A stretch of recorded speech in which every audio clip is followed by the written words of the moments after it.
2025年，新加坡餐饮业正在经历一场残酷的洗牌。数据显示，仅前10个月，新加坡已有2431家餐厅倒闭，平均每天有近8家餐厅消失，超过60%的餐厅经营不到5年，80%的餐厅从未盈利。这场危机不仅打击到老字号，也让新兴连锁品牌难以为继。以86年历史的康嫂鱼汤店为例，由于租金暴涨30%，老板不得不计算出需要额外多卖数百碗鱼汤才能维持经营，这样的目标几乎无法实现，最终导致老店关门。在此背景下，一些连锁品牌如 Private Grip 也宣布关闭所有门店。可以说，当前市场环境下，那些缺乏资源的小型餐饮企业几乎没有生存余地。然而，与此相对的是中资品牌的强势扩张。仅1年时间，其门店数量从184家激增到405家，增幅高达120%。本地餐厅与中资品牌间的巨大反差，背后究竟隐藏了怎样的商业逻辑？新加坡餐饮行业的冰与火两重天，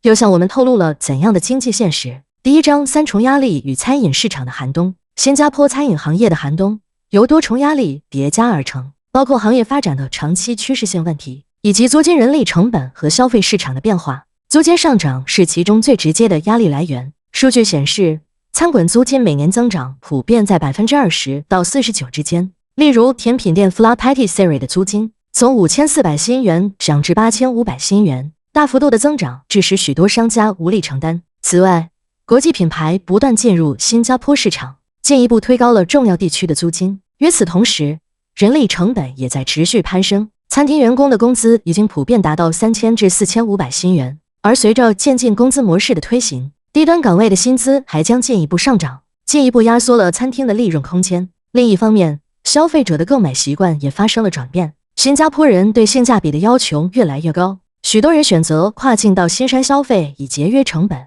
减少了本地消费需求。同时，餐饮服务指数下降了0.4%，消费需求变得更加疲软。仅仅是这些内部压力，并不能完全解释行业当前所面临的困境。真正雪上加霜的是来自外部的激烈竞争，尤其是中资品牌在近几年中的快速扩张，对本地餐饮业造成了巨大冲击。第二章，中资品牌的降维打击与本土餐饮的出路。在2431家本地餐饮倒闭的另一端，一些来自中国的餐饮品牌却展示出了截然不同的画风，门庭若市，大排长龙，扩张明显。2025年前10个月，中资品牌的门店已经从184家成功扩展到405家。这种看似逆经济逻辑的现象背后，实际上是一种资本逻辑的胜利。中国品牌的崛起与他们背后的商业模式密不可分。以广受年轻人欢迎的霸王茶姬为例，这家品牌采取的是标准化与本土化结合的模式。它针对新加坡本地市场的特性，调整了原材料供应链，并优化了口味，推出更加适合热带气候的清爽茶饮。同时还选择在人流量巨大的黄金地段开设旗舰店以抢占市场。更重要的是，这些中资品牌依赖中国特色的资本逻辑，在初期并不追求单店盈利，而是希望通过迅速扩张占领市场份额，从而实现规模效益。相比之下，缺乏资本支持，以家庭经营为主的新加坡本土餐馆仅能在区域市场中挣扎求存。面对这些外来的对手，是非曲直不重要，重要的是这一场竞争以一种更高效的获取市场认同的标准重新定义了什么才是成功餐饮企业的模式。第三章财经启示：寒冬中的生机与转机。如果说餐饮行业的寒冬是一场灾难，那它也带给了从业者一场求生的能力升级。勤奋不再是竞争的唯一指标，新的生存法则逐渐被行业所接受。首要的一点是，企业要懂得借力。政府推出的各项援助计划，如 Enterprise SG、FoodX 外包模式和 AI 数字化解决方案，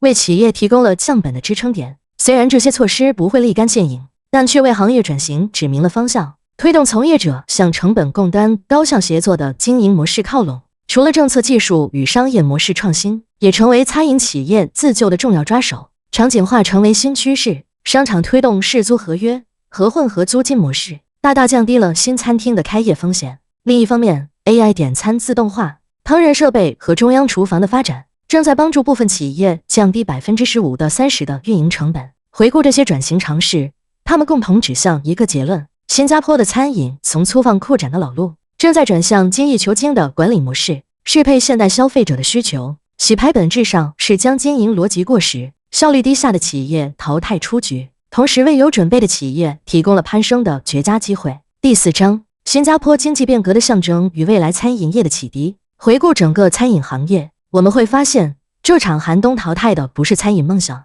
而是陈旧的经营逻辑。从行业层面看，它并非是坏事，而是新加坡从野蛮生长到品质竞争的必经之路。2431家门店的倒闭，不只是资本的失败，更是市场所释放的一个信号。餐饮业的成功不再取决于情怀支持，而是需要供应链优化、全链路数据化决策和消费者体验洞察。对从业者来说，这场洗牌是警示，也是机遇。本地业者需要开始向高效的供应链体系学习，逐步培养与全球化接轨的竞争能力。对于消费者或投资者来说，这场行业风暴展示了一个清晰的未来趋势。新加坡需要的不是更多的传统餐厅，而是更聪明、更高效的餐厅。那么问题来了，如果你是餐饮老板，或者说对商业有兴趣，你怎么看待这场大洗牌、中资品牌逆势扩张的现象？对我们的市场有什么样的启发？欢迎在评论区留言。如果你觉得今天的内容对你有启发，也别忘了订阅我们的频道，帮忙点个赞，